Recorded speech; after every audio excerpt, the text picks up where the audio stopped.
జగమంత కుటుంబం నాది, ఏకాకి జీవితం నాది, సంసార సాగరం నాదే, సన్యాసం శూన్యం నావే.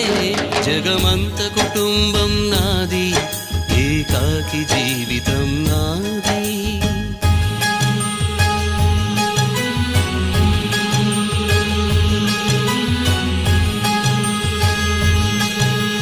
కవినై కవితనై భార్యనై భర్తనై, కవినై కవితనై భార్యనై భర్తనై, మల్లెల దారిలో మంచు ఎడారిలో, మల్లెల దారిలో మంచు ఎడారిలో, పన్నీటి జయ గీతాల కన్నీటి జలపాతాల, నాతో నేను అనుగమిస్తూ